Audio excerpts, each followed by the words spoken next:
यासिर इकबाल साहब, बहुत शुक्रिया मैं शो में ज्वाइन करने के लिए। हुकूमत ने आपसे क्या कहा था जब उन्होंने बात की, अप्रोच किया, और आप लोगों ने क्या जवाब दिया? क्योंकि हुकूमत ये भी कहती है जी हम एनआरओ नहीं देंगे, मगर इसके अलावा हर चीज़ पर बात करने के लिए तैयार हैं, हम नहीं हैं जिद कर रहे, अपोजिशन जिद करती है।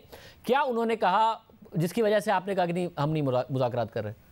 देखिए, हुकूमत की तरफ से तो एक क्लीन चिट थी, वो हर चीज़ पे बातचीत करने के लिए तैयार थे, लेकिन अब हम उनसे बात करने के लिए तैयार नहीं है, चूंकि हमारा एक तजुर्बा है। हमने जब इन्हें नेशनल इकोनॉमिक एजेंडे की पेशकश की, इन्होंने कहा कि आप एनआरओ लेना चाहते हैं। कश्मीर के ऊपर हमने इनकी कमेटियों पर बैठकर तमाम एक कौमी लाएअमल बनाया, 1% उसके ऊपर अमल दरामद नहीं हुआ। आप यकीन कीजिए कि कश्मीर जैसे इशू पर अगर ये कौमी मुफाहमत नहीं कर सके, वजीर आजम साहब 2.25 साल हो गए आज तक ऑपोजिशन के साथ बैठना अपनी शान की तौहीन समझते हैं। वो समझते हैं कि वो कोई शहनशाह मुअज़्ज़म है और वो ऑपोजिशन के साथ बैठे तो पता नहीं उनकी शान कितनी मैली हो जाएगी। तो जब वो इतने ऊंचे पेडेस्टल पर हैं तो वो नीचे पेडेस्टल के लोगों से बातचीत करके क्या हासिल करना चाहते हैं? ये एक मसनूई मगर थे कौन ऑपोजिशन से? कोई सीनियर रहनुमा थे? वजीर आजम के मैंडेट के साथ आए थे? कौन थे? जी, इनके कैबिनेट मिनिस्टर्स थे और उन्होंने राब्ता किया है।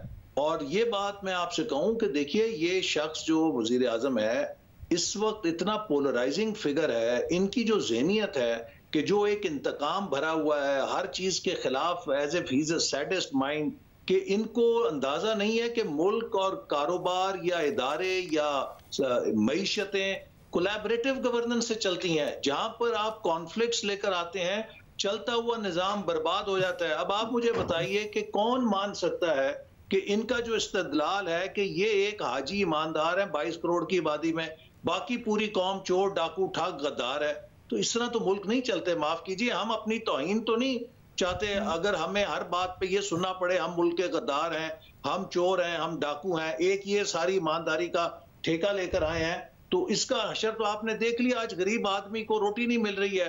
वो आटा जिसको हम जैसे चोरों और डाकुओं ने 34 रुपए 35 रुपए रखा हुआ था, अब इन हाजियों के दौर में वो 75-80 का हो गया है। हमारे दौर में चीनी 52 रुपए 54 रुपए थी। ये जो ईमानदार आए हैं वो 115-20 पे चली गई है। ये कौन सी ईमानदारी है? जितने माफियाज हैं वो इनके परों के नीचे बैठे हुए हैं, और आपके प्रोग्रामों में आप खुद बता चुके हैं कितने अरबों का नुकसान हो गया है। ये करप्शन भी कर रहे हैं और नालायकी की कीमत भी कौम अदा कर रही है। तो इसलिए अब हम समझते हैं कि अब एक रीसेट की जरूरत है। ये मसनूई निजाम फेल हो गया है जो 2018 में मुसल्लत किया गया था। मगर ऐसे इसे रखा जाएगा मुल्क बर्बाद होता रहेगा। मगर आपका लाएअमल क्या है? आप लोग जब कहते हैं कि असेंबलियों से इस्तीफे देंगे, सिंध से भी अगर आप इस्तीफा दे दें तब भी सेनेट के इलेक्शन हो जाएंगे।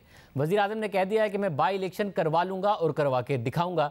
आप लोग 13 दिसंबर को कर लेंगे लाहौर का जलसा, जनवरी के आखिर में आप जाके करेंगे लॉन्ग मार्च, इस सब के दरमियान में क्या करेंगे?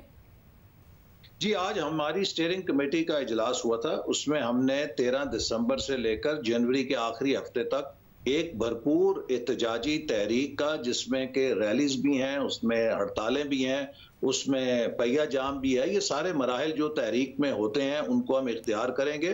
और हमारा आखिरी फैसला हमला इस्लामाबाद पर इस हुकूमत के खिलाफ होगा। मगर ऐसे बात साहब, एक चीज में फर्क नहीं रखेंगे जो आप एतराज तहरीक इंसाफ पर होता था जब वो हड़तालें, कि आप हुकूमत के खिलाफ हैं, मुल्क के खिलाफ नहीं है, क्योंकि ये तो मुल्क का नुकसान है। जब आप हड़तालें करेंगे, जबरदस्ती बंद कराएंगे, जब तहरीक इंसाफ करती थी आप यही कहते थे कि जी मुल्क का नुकसान क्यों कर रहे हैं, आप तो हुकूमत के खिलाफ हैं, तो ये आप भी यही करने जा रहे हैं फिर? देखिए, हम जो एहतजाज कर रहे हैं, हमारा मकसद तो इस अजाब को जो मुल्क को डबो रहा है, अब ये कॉस्ट बेनिफिट है ना, कि इस हुकूमत को बर्दाश्त करने की कीमत ज्यादा है या उस एहतजाजी तहरीक की कीमत ज्यादा है जो इस बला को या इस बीमारी को मुल्क से हटाना चाहती है।